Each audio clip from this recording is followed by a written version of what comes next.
Well, let's turn now to a video that has gone viral. You may have seen it, or at least seen the link. I know I watched it along with what was, by this morning, 70 million other people. It's a moving video and a well-produced one at that. Here's a clip of this. For 26 years, Kony has been kidnapping children into his rebel group, the LRA.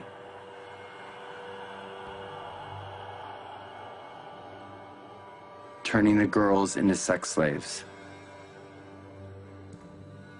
And the boys into child soldiers. All right, so according to the group's website, the group that makes this is called Invisible Children.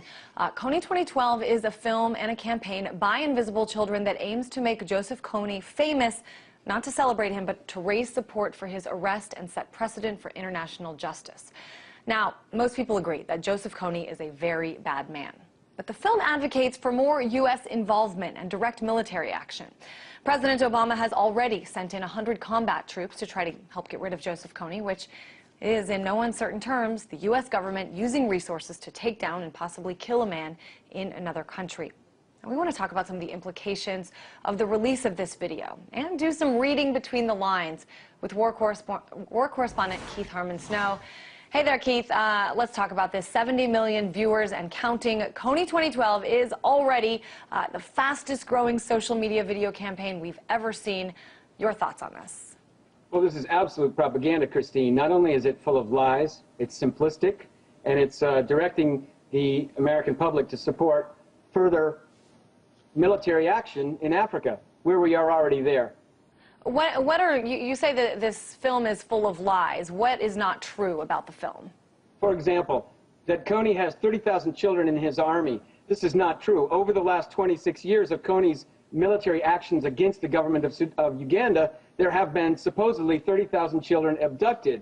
Who abducted them is not clear, because Museveni, the president of Uganda, is responsible for genocide in northern Uganda, and he needs Kony to be able to justify continuing U.S. support and military support and now sending in troops, which we've been doing for quite some time. So one of the lies in the film is that Kony is not supported by anyone.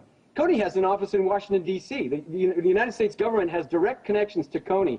If they wanted to get rid of this guy, they could get rid of him very quickly. Are you telling me that in 2012, we don't have the sophisticated satellite technology to track down a single African warlord in Africa?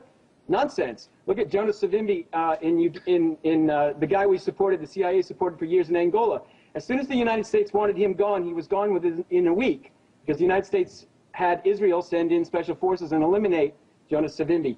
So Kony is kept there to serve the interests of the United States and to serve the interests of the Ugandan government, because as long as they have a bogeyman to claim is creating these atrocities, Museveni can shed the blame for the genocide against 2 million Acholi people onto this guy, Joseph Kony, and he can always ask the United States and the Pentagon for more military hardware, more aid, which is converted to military hardware, and more troops, and that's exactly what they've done. I mean, I think that this criticism has been launched not just by you, but by a whole lot of people. If the U.S. government wanted to find him, they could. It is, after all, 2012. We have brilliant intelligence officers out there. On the other hand, this is more of a tribal area than even, Afghanistan in a lot of parts of Africa. And, think about how long it took to find Osama bin Laden. And I'm not defending it. I'm just wondering, I mean, there have been a lot of criticism unleashed against this film since it went viral a couple days ago.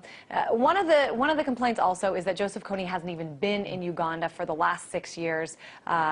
Invisible Children has also been criticized for, only giving a third of their money to actually helping children in Uganda. But the bottom line is their mission has more to do with advocacy and raising awareness, and they've been, pretty honest about this all along. So why should it matter? I mean, you call it a propaganda film. Why should it matter that a couple of guys who raised a bunch of money are putting this out there? Well, what the American public doesn't want to look at is their whiteness. This is all about whiteness. That's why the film starts off with a bunch of white kids, a white child and a white family. And it connects our hearts to the white man. I mean, I'm the white man who went into Africa. In the beginning, it was like I was Tarzan. Here I am in Central Africa on a bicycle. Well, that was 1991.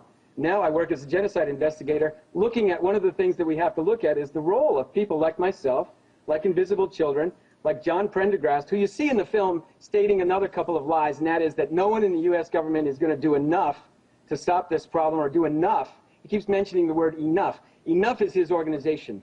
Enough is funded by the intelligence sector, by the Center for American Progress. Center for American Progress has funded 5 or 6 organizations to create FLAC around Central Africa. One of these is STAND, Students Taking Action Now on Darfur. Another one is Invisible Children on Uganda. Another one is the Resolve Group, also on Uganda. And Save Hope for the Congo. Raise Hope for the Congo. That's another one. All funded by the intelligence sector, by the Center for American Progress. And John Prendergast is the intelligence sector. In 1996, he was an intelligence operative in the National Security Council for William Jefferson Clinton. At the very time that we were invading the Congo from Uganda, and they could have eliminated Kony then when we were sending in all these C-130s, American military on the ground in Uganda in 1996 for the invasion of the Congo. And since 1990, we've been supporting the Sudan People's Liberation Army covertly in Sudan. And you see these guys from from Invisible Children. Well, Keith, let me get in here a second. You seem to be saying that the U.S. actually has no interest in finding Kony, capturing Kony, and that this is sort of just a distraction film connected to the U.S. government and the intelligence community. Am I getting that right? Absolutely. They have no interest in finding Kony. If they wanted to eliminate him, they could eliminate him anytime. It's not about that. They need him. Museveni, the president of Uganda, came to power between 1980 and 1986, backed by Israel, Britain, and the United States. Kony came from a woman named Joseph Lequena. And no, I mean, these facts are not in the propaganda thing because it's too complicated. They say it's too complicated for the American public. But if you look at the history, Museveni created these death camps in Uganda. And the death camps had 2 million people in them. In order to justify herding the Acholi people into these death camps with a written policy for genocide against the Acholi people, Museveni had to have somebody to use as the bogeyman to claim that he was protecting these people from, and that was Joseph Kony. But as far as this film, as far as this, as you say, propaganda film, this film put out, and that has now been viewed by millions, by the group Invisible Children, what's really the problem with it? I mean, everyone that comes out with a film or a documentary has an agenda. They leave out facts and put emphasis on other facts to get their message across. Why is it dangerous that this has been seen by so many people? Most people who see it couldn't even pinpoint Uganda on a map. Suddenly something, that's the nature of reactivity. Suddenly something has provoked them to take some action. So Invisible Children has sold out of all of their propaganda, all of their things that you can buy online. So it's a profit-making venture, first of all. Second, it's a bunch of white guys who don't know nothing about nothing.